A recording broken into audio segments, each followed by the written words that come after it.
Bonjour tout le monde, et bien aujourd'hui à Chronique d'un bouddhiste urbain, en plein milieu de Montréal, je viens de terminer une magnifique retraite de yoga et de méditation.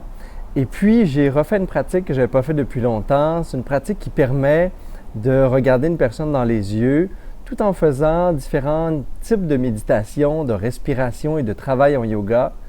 1h30 à partager et à échanger le regard avec une personne et à soutenir sa présence.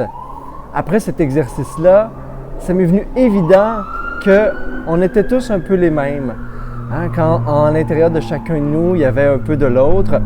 Et que ce qui faisait que dans la vie, c'était difficile, ce qui faisait que dans la vie, on se sentait parfois agressé, que c'était difficile d'être dans les transports en commun, qu'on générait autant de conflits, autant dans notre vie de tous les jours que même au niveau social, c'était parce qu'on oubliait trop souvent ce qu'on partage qui est similaire. On s'attarde énormément à nos différences entre les êtres humains et on oublie que fondamentalement, on est tous partis de la même essence. On est tous une part d'humanité, une part de peur, une part de souffrance, une part de joie, une part d'amour et surtout une conscience.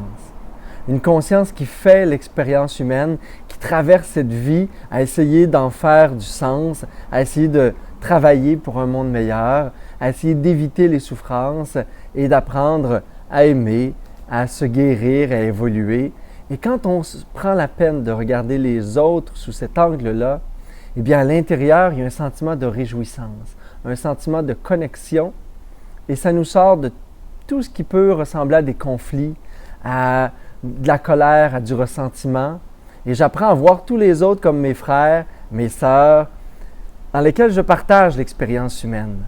Mais aujourd'hui, je vous invite dans cet acte de pleine conscience, quand mon regard se tourne vers l'autre, au lieu de regarder des vêtements, une religion, une ethnie, telle classe sociale, essayez de regarder les gens dans les yeux. Essayez de reprendre contact avec cette part immortelle en eux, cette conscience qui est là, qui les anime, qui est la même conscience qui vous anime vous aussi. Et ainsi, peut-être qu'on va apprendre à se regarder un petit peu plus à travers ce qui nous rassemble, ce qui nous ressemble, au lieu de créer des relations à partir de nos différences.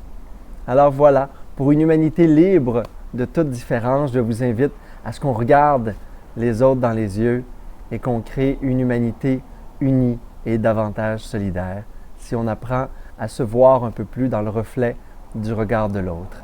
Et voilà. Namasté tout le monde!